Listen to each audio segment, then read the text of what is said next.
If you're one of the 50 million Americans who has money deducted from your paycheck to pay for disability insurance, or if you purchased a disability policy on your own, you may think you're covered if you're injured or too sick to work. But don't be too sure. A number of people who worked at Unum Provident, the giant of the disability insurance business, whose clients include CBS, told us that the company's management puts tremendous pressure on claims handlers to deny new claims and shut down existing ones, and that many Unum Provident policyholders who are obviously disabled are left out in the cold. Unum Provident is the largest disability insurance company by far, providing disability insurance to 17 million Americans. One of them was Dr. John Tedesco. Today, Dr. Tedesco does part-time diagnostic work, but he used to be a successful eye surgeon. Then, 4 years ago, he developed a tremor in his right hand. I knew that if I tried to operate on somebody, I might hurt them. I might blind them. So you had to stop. I had to give it up. For 6 years, Dr. Tedesco had paid for an insurance policy which guaranteed him a decent income if he could no longer do surgery. He filed a claim with Unum Provident, and the company paid his claim for 4 months. Then a claims handler sent Dr. Tedesco a letter. Basically, the letter said, we're cutting off your benefits. We don't think you're disabled, and you're not entitled to any benefits. Did they talk to your doctors? Not that I'm aware of. Did they come to see you to see how you were? No. They sent surveillance to see what I was doing. Unum Provident had a cameraman secretly follow Dr. Tedesco for 6 days and shoot this videotape. The company said it showed Dr. Tedesco playing football in his backyard, looking anything but disabled. However, there was just one problem. That was actually my son. I have a 23-year-old son who looks a lot like me. So they didn't talk to your doctors, but they did send someone to take a videotape of you. Right. And he took a videotape of the wrong person. Right. 3 years ago, Dr. Tedesco was diagnosed with Parkinson's disease. He found he couldn't keep his hands steady enough to do routine eye exams, let alone surgery. 3 physicians said he was too disabled to operate. So did they start paying you then? No. Their in-house physician said in a deposition that you could operate. Right. He was saying that you could be an eye surgeon? Right. My attorney said, and he can do surgery. He said, sure. It almost sounds ridiculous, an insurance company refusing a disability from an eye surgeon who has a hand tremor and Parkinson's disease. How do you explain that? I can't explain it. There's not a person on this earth who would say that a person with Parkinson's disease can do eye surgery. But what happened to Dr. Tedesco came as no surprise to the Unum Provident employees we spoke to. Diane McGinnis started working at Unum Provident 3 years ago. When we interviewed her, she was working as a claims handler at the company's headquarters in Chattanooga. She says that the company told its workers they had to shut down enough claims to meet monthly targets in the millions of dollars. At the end of each month, the projections would come down from the directors or above, who would give a number as to the amount of money we would have to come up with at the end of the month in closures. These were like targets you had to meet? Right. And did the people who set the target know that there were a certain number of claims that deserved to be terminated before they set the target? I don't think it was about whether they deserved to be closed. They had to be closed. They needed to make these projections.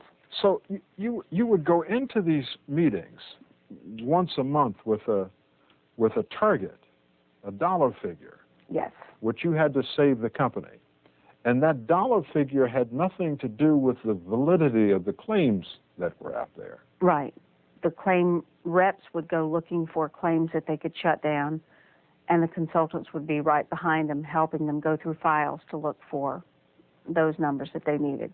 And did the claims handlers ever shut down claims that they knew were legitimate in order to meet a monthly target? Yes. Many times. That's happened.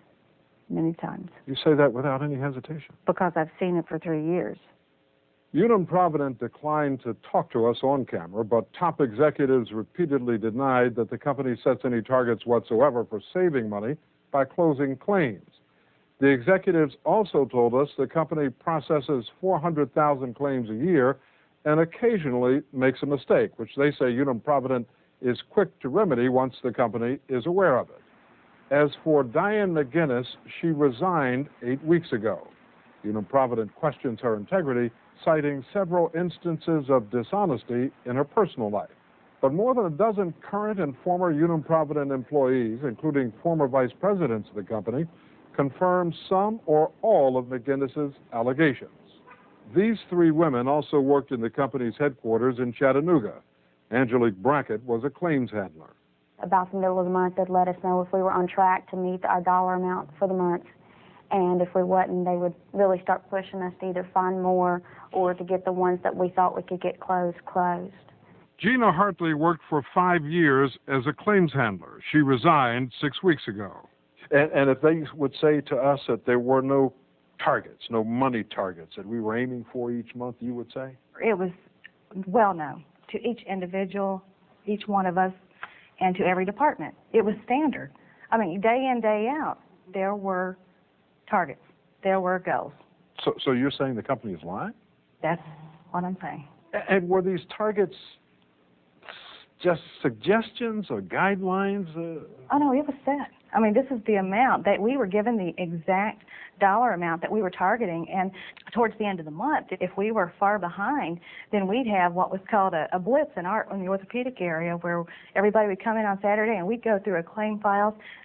If they'd gone through 20 times and reviewed 20 times by managers, consultants, we would still go through our claims, our coworkers' claims, other departments' claims, trying to find something that might just, even if it was a technicality, something that we could close that claim on. And the pressure on the claims representatives was so intense that we felt we had to go in to close that claim. You knew of people who were really disabled, and their claims were terminated because in terminating those claims, Unum Provident would save money. Oh, yes. No doubt about it. No doubt about it. And did your supervisors know that you were terminating legitimate claims? They had to give the approval before we could. As a claims handler, we did not have the power or the authority to close that claim ourselves. It had to be signed off by our consultant and by our manager. Unum Provident told us the claims handlers had no financial incentive to terminate the claims of disabled policyholders. Michelle Payne, a former administrative assistant, says that's not true. The ones that knew how to do what was asked of them, they're the ones that got the bonuses. And what was asked of them? Close the claims. You say that without any hesitation? I saw it on a daily basis. There were staff meetings that we sat in, and the manager would say, well, so-and-so just closed $2 million, a $2 million claim today. Everybody would give them a hand, and then in about 2 or 3 weeks, lo and behold, that person would end up being presented with a bonus, a check, money. It wasn't just claims handlers who were under pressure to close claims. I saw the same thing. Dr. Fergal McSherry worked for Unum Provident for nearly 2 years as an in-house physician reviewing disability claims. Dr. McSherry says the company pressured him and other doctors to go along with the claims handlers' decisions to terminate claims. The decision was nearly always made, and we were to not upset the apple cart and give this opinion which was contrary to everybody else's. Didn't the company give you the option to request more tests, more medical information about the claimant? Yes, the option was there, but whenever I did it, I got into trouble. Why would that get you in trouble? It would blow the target way back, and the team were very dependent on me as the physician to support their achieving the goal. Of meeting that target, the dollar figure. So I was getting a lot of upset people coming into my office saying, you're not helping us, Doc. At first, Dr. McSherry says he did change his medical opinion once or twice to please his supervisor. Then he decided he could no longer do that. 6 months ago, Unum Provident fired Dr. McSherry. He is now suing the company for wrongful termination. Unum Provident says that the issue with you was productivity. They say that you were slow to sign off on your claim. I wouldn't sign off, yes. I wouldn't. I refused. Were other doctors in the claims department pressured to sign off on terminations? We all were. And some doctors did and some doctors didn't. We knew what doctors to send it to, what not to.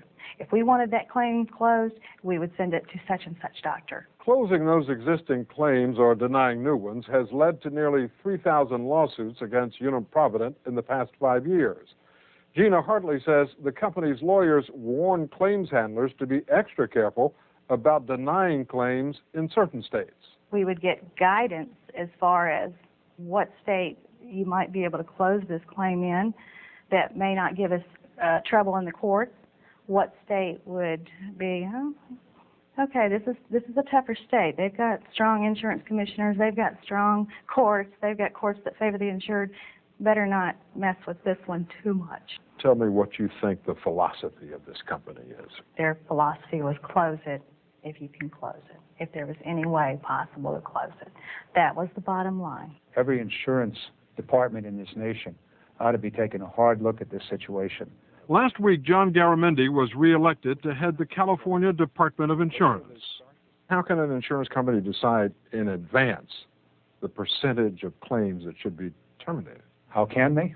Well, they can if they want to break the law, if they want to go against the normal practice, and if they want to get big lawsuits. It is not the thing to do. Providence adjusters appear to be under pressure to increase terminations. Exactly. On the face of it, what's wrong with that? This kind of thing will lead to problems. It'll lead to fraud by the insurance company against the consumer, against the policyholder. Do you see a pattern here? What does it say about this company? There's been successful lawsuits against this company in which federal courts, by unanimous verdicts, have issued punitive damages for this kind of activity. That's another, not a warning sign, that's a clear siren out in the street saying, what is going on here? Dr. John Tedesco, the eye surgeon with Parkinson's disease, sued the company, and a jury awarded him $36 million. To avoid a lengthy appeal, Dr. Tedesco settled with Unum Provident for an undisclosed sum. If this company knows that they're going to be hit with these lawsuits, and they're going to lose some of them, that there's going to be bad publicity, why would they do this? It's an equation, an economic equation. How many will we lose? How much business will we lose? Versus how much will we gain by denying these claims? So they're doing that economic equation, and they're saying, we'll run the risk of the lawsuits, we'll run the risk of the bad publicity, and probably the departments of insurance are asleep anyway. So let's go. While the great majority of lawsuits against Unum Provident are settled out of court, and the company says it wins most of those that do go to trial, this week it lost a big one. A federal court in San Francisco upheld a $7.5 million judgment against Unum Provident, saying it showed bad faith in targeting a claim for closure and that it employed biased medical examiners and improperly destroyed medical and other reports. The court issued an injunction ordering the company to stop those practices.